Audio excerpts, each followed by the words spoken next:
네, 오늘의 날주 본문 출애굽기 1장은 모세 오경의 두 번째에 해당되는 본문입니다. 그리고 어제의 날주 본문인 창세기 50장 바로 다음으로 이어지는 내용입니다. 네, 어제 제가 수요 예배 때 말씀드린 바대로 창세기 내용과 출애굽기 이 내용은 이어집니다. 전혀 별개의 책이나 다른 책이 아닙니다. 저자도 똑같고 순서도 다음으로 이어지는 그런 내용입니다. 근데 이제 우리가 그걸 잘 알 수 있는 부분이 방금 우리가 읽은 6절입니다.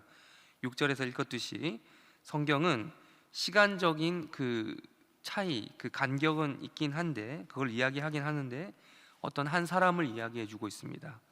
요셉입니다. 요셉은 요셉 당시에 우리 6절 읽었지만 6절에서 나오듯이 요셉 당시에 있었던 그 창세기 50장 그때 당시 모든 사람, 요셉을 비롯한 모든 사람들이 다 죽었다라고 설명을 하고 있습니다. 그런데 이상한 일이 발생을 합니다. 오히려 어떤 일이 발생했다고 7절에서 이야기합니까? 이스라엘 자손들은 생육하고 불어나 번성했다. 그리고 매우 강하여졌다라고 이야기를 하고 있습니다. 온 땅에 가득하였다라고 이야기해요. 지금도 마찬가지지만 그 나라의 힘이라고 할까요? 국력의 기준이 무엇이 되겠습니까? 인구가 많으면 되는 겁니다. 우리가 예전에도 중국을 무시할 수 없었던 이유 중에 하나가 지금이야 경제적인 성장을 더 많이 또 이루었기 때문에 무시할 수 없는 이유도 있지만 중국 자체라는 나라가 가지고 있는 힘이 인구의 수에 있지 않습니까?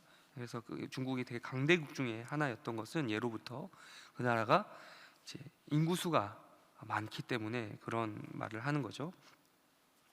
마찬가지로 이스라엘 자손들은 생육하고 불어나 번성하여서 매우 강하여졌습니다. 인구수가 늘어난 거죠. 분명히 근데 이제 우리가 6절에서 봤듯이 요셉 당시에 모든 사람이 죽었다라는 이야기를 통해서 우리가 이제 이스라엘 이 요셉의 야곱의 자손들 요셉 당시에 이 사람들 다 죽었으니 끝나야겠다. 더 이상 끝이 났다. 이런 식으로 우리가 이 말이 이어져야 그게 자연스러울 것 같은데 그게 아니라 오히려 7절에서 다른 얘기를 하는 거죠. 수적으로 번성하여 온 땅에 가득하였다. 그 정도가 됐다라고 성경은 설명하고 있는 것입니다. 근데 우리는 이 7절 말씀을 통해서 7절 말씀을 보면서 이 말씀 어디서 많이 봤는데 이런 생각이 드셔야 돼요. 어디서 많이 나온 말씀이죠? 창세기에 많이 종종 등장하는 장면 그 문구입니다. 창세기 1장부터 나와요. 1장부터 하나님께서 이 1장부터 나오는데 하나님께서 이 모든 피조물들을 다 창조하신 다음에 복을 주시면서 했던 말씀이 바로 이 말씀이죠. 생육하고 번성하여 땅에 충만하라 이 말씀을 주셨잖아요. 그때 이후로 창세기 곳곳에서 이와 똑같은 말씀을 여러 명이 주십니다. 노아에게도 주시고 아브라함에게도 주시고 이삭에게도 주시고 야곱에게도 주시고 족장들에게도 많이 주셨습니다. 특별히 야곱에게는 좀 여러 번 말씀하셨어요. 그런 부분입니다. 그리고 또 야곱의 가족들이 애굽으로 이주하는 일종의 그 고난이라고 할까요? 고난을 이주를 했다는 건 좋은 환경이 아닌 거잖아요. 살기가 좋으면 계속 거기서 살겠죠. 이제 살기 좋지 못한 환경이기 때문에 기근을 겪었기 때문에 이주를 했던 건데 일종의 고난을 겪었음에도 하나님 말씀이 오히려 그 창세기 때 약속하셨던 앞부분에서 약속하셨던 생육하고 번성하여 땅에 충만하라고 하는 그 말씀이 점차 성취되어져 갔다라고 성경은 기록하고 있어요. 창세기 47장 27절 제가 한번 읽어드리겠습니다. 이런 말씀이 있습니다. 이스라엘 족속이 애굽 고센 땅에 거주하며 거기서 생업을 얻어 생육하고 번성하였더라 이런 말씀이 또 있는 거죠. 그리고 나서 그 이후로 이제 야곱의 그 자손들과 후손들이 그 애굽의 고센 땅이라는 곳에 머물게 됐는데 거기서 이주해서 살고 있는데 거기서도 시간이 많이 흘러간 거예요. 그래서 야곱의 후손들 즉 이스라엘의 후손들은 그 요셉 때문에 요셉의 그 후원을 힘입어서 일종의 보호받았던 거죠. 애굽 내의 총리의 지위와 명성으로서 자신들을 보호해주는 존재가 바로 요셉이었잖아요. 근데 요셉도 죽었다라고 이야기를 하는 게 6절인데, 그렇다면 이제 자연스러운 흐름이 얘네들도 이제 한물 갔구나, 이들의 기세가 한풀 꺾여야 되는구나 라고 생각을 해야 되는데, 오히려 꺾이기는커녕 7절의 말씀처럼 창세기에 예고된 하나님의 말씀이 성취되었다라고 성경이 이야기하는 것입니다. 그런데 이제 7절에서 말하는 7절의 끝부분에 보시면 온 땅이라는 말이 나옵니다.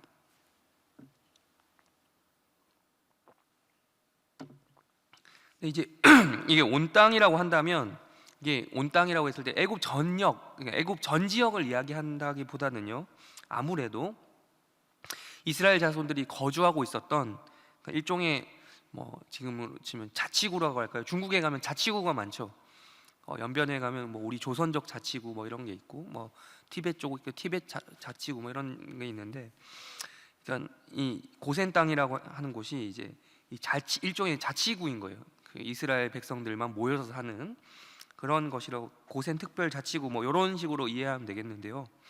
거기에 따로 거주하고 있던 이스라엘의 후손들은 말씀대로 생육하고 불어나 번성하고 매우 강하여졌다라고, 그 온 땅이 이제 그 땅에서 그렇게 됐다라고 보면 되겠습니다. 근데 처음 애굽으로 이주했을 때 몇 명이 갔는지 5절에서 말씀해주고 있죠. 몇 명입니까? 처음에 갈 때는 5절에 70명이죠. 70명이 갔는데 시간이 흘러서 말 그대로 인구가 폭발적으로 증가를 했던 것입니다. 이제 이게 하나님 말씀이 성취되었다라는 것은 좋은 일이죠. 근데 그게 좋은 일이다라고 우리가 말할 수 있는 것은 철저히 하나님의 편에 있는 하나님 백성들에게만 한정된 표현인 거죠. 근데 만약에 하나님 말씀을 난 싫어해, 난 하나님 말씀을 반대해 라고 하는 사람들에게는 이 말은 좋은 게 아닌 거예요. 불편한 말이고 좋지 않은 말이고 나쁜 말인 거죠. 그러니까 하나님 반대편에 서 있는 자들에게는 하나님 백성들이 강하게 되고 가득해지고 이런 것들만큼 나쁜 소식이 없는 거예요. 이어서 이 8절에서 무엇이라고 하는지 우리 다시 한번 읽도록 하겠습니다. 8절 읽겠습니다. 출애굽기 1장 8절 시작.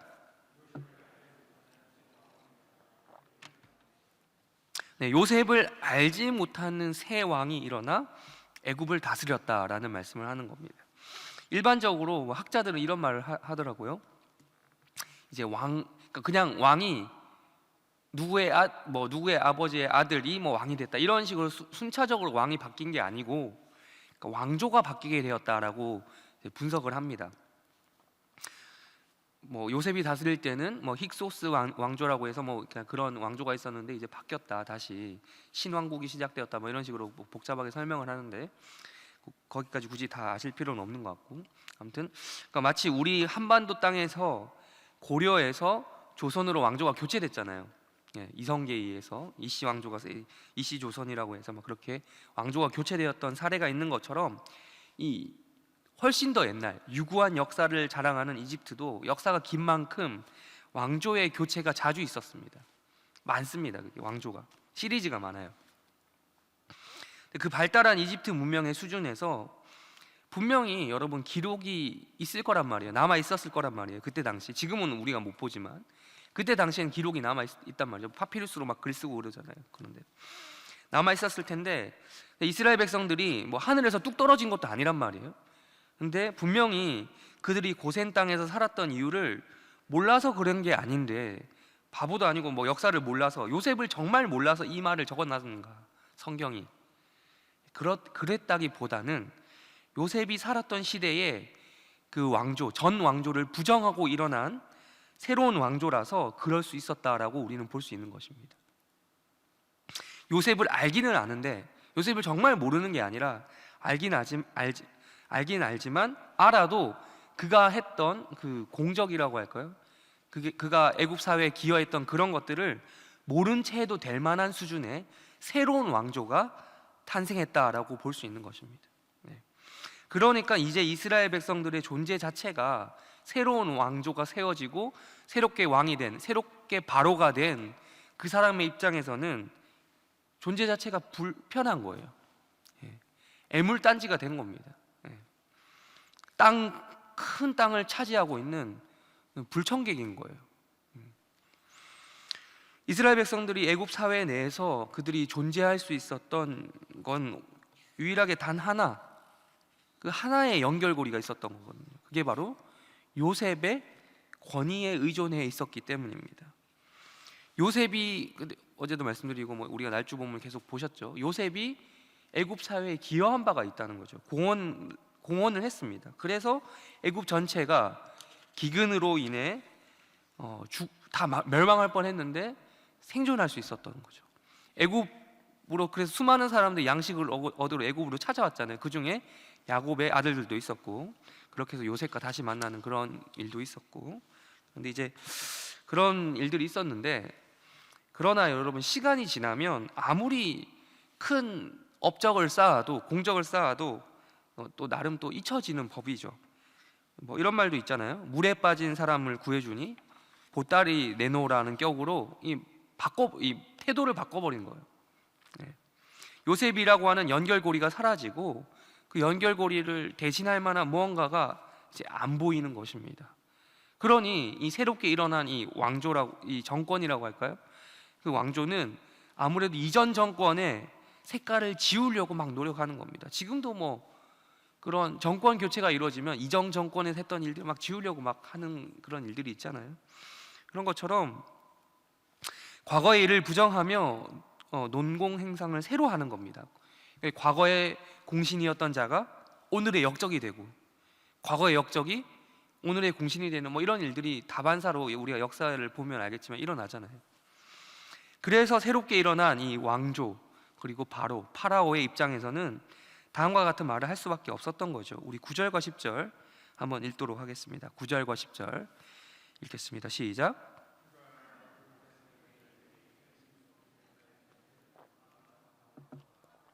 자, 우리가 하자 두렵건대 그들이 더 많게 되면 전쟁이 일어날 때에 우리 대적과 아파요 이 땅에서 나갈까 하노라 하고.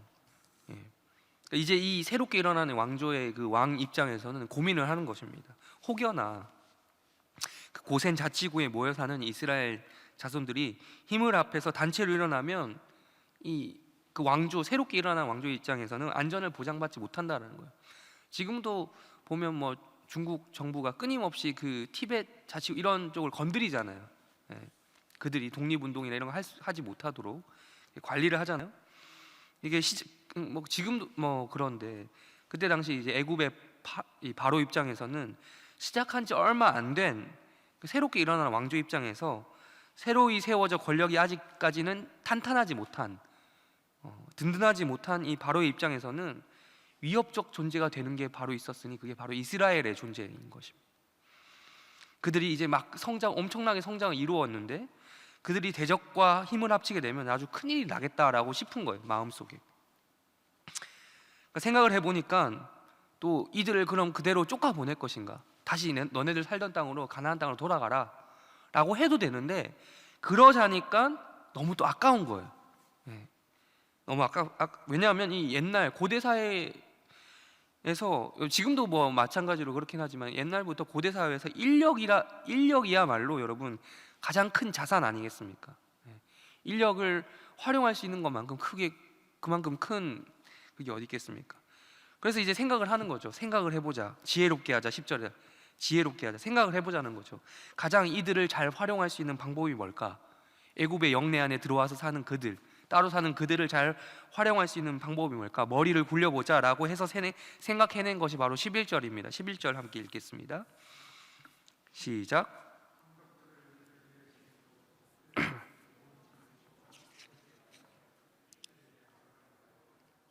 기돔과 라암셋을 건축하게 한, 이제 각종 건축 사업에 그들을 동원하는 것입니다. 사실상 처음부터 그랬던 거는 아닌 것 같은데, 사실상 노예처럼 부려먹게 된 거예요. 감독들을 세우고 무거운 짐을 지워서 괴롭게 하는 것, 그게 바로 건축 사업에 그들을 동원하는 것입니다.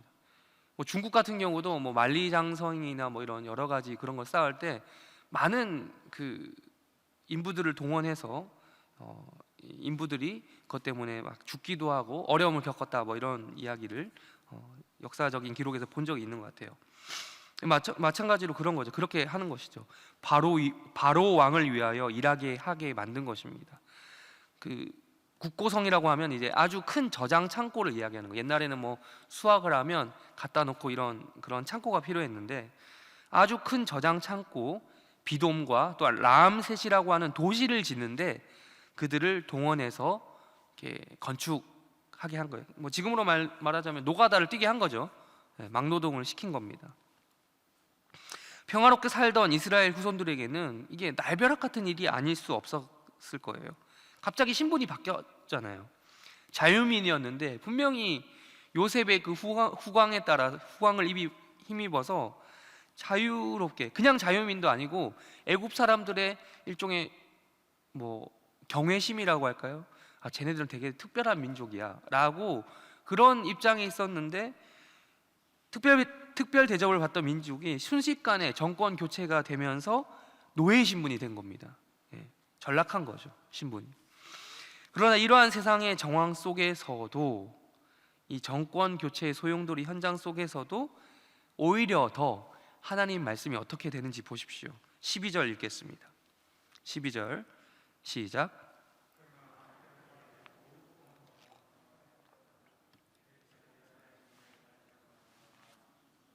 네, 하나님의 말씀은 그것의 그런 상황, 이 주변의 정황과에 아랑곳하지 않고 오히려 확고해지는 것입니다. 보십시오. 요셉도 죽었습니다. 없었어요. 보호해줄 만한 사람이 없었어요. 요셉이 죽었고 없었는데도 그래서 어려움이 닥쳤죠. 근데 앞에서 우리가 7절에서 봤죠. 그런데도 생육하고 불어나 번성했습니다.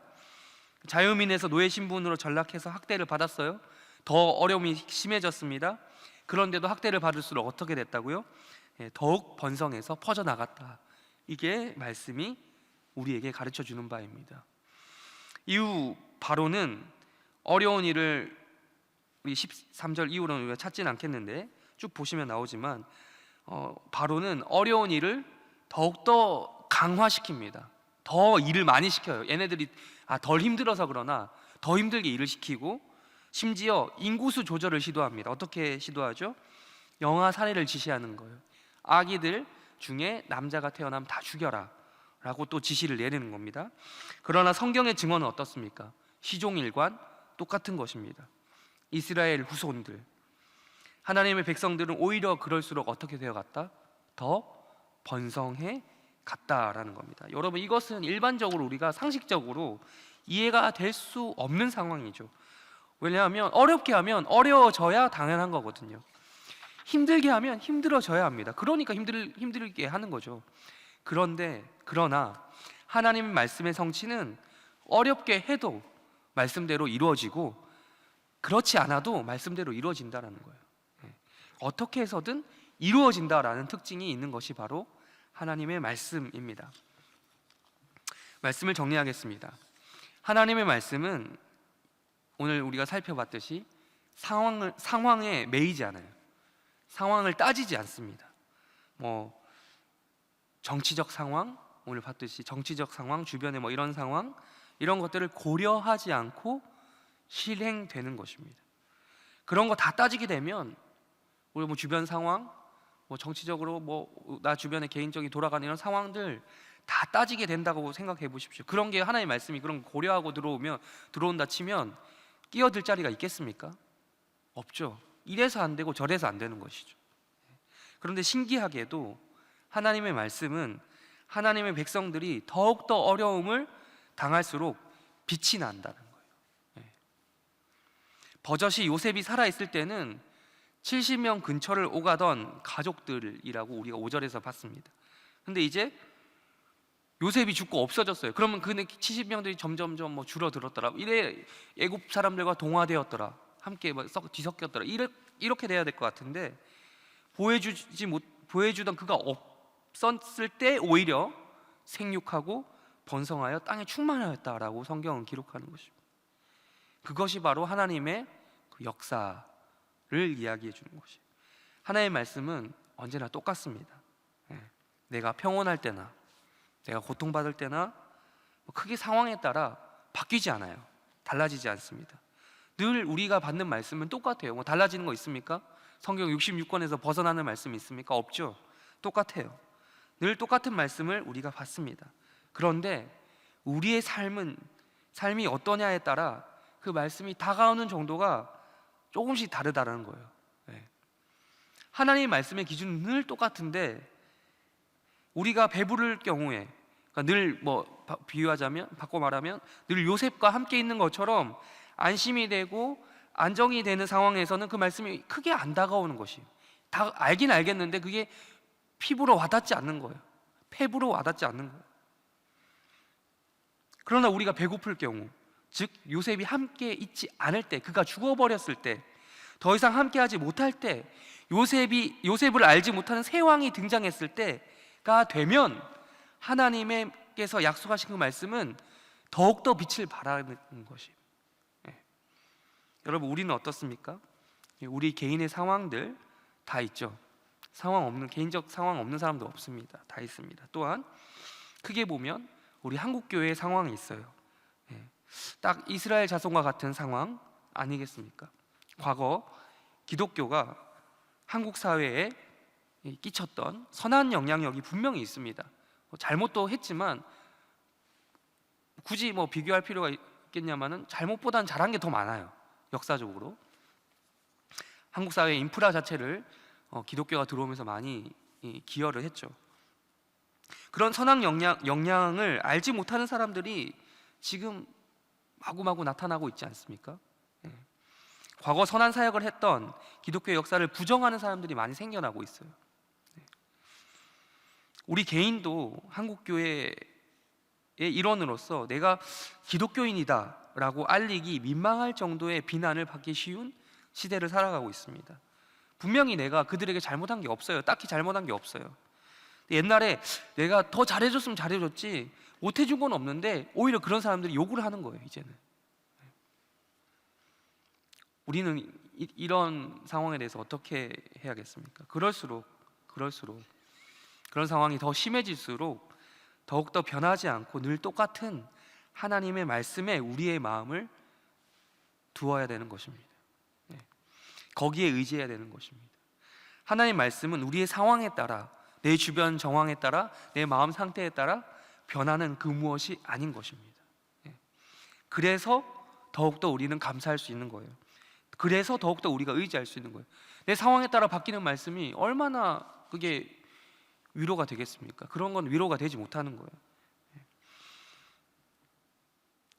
그나마 지금은 상황이 좀 풀려가는 것 같아서 괜찮은 면도 있습니다.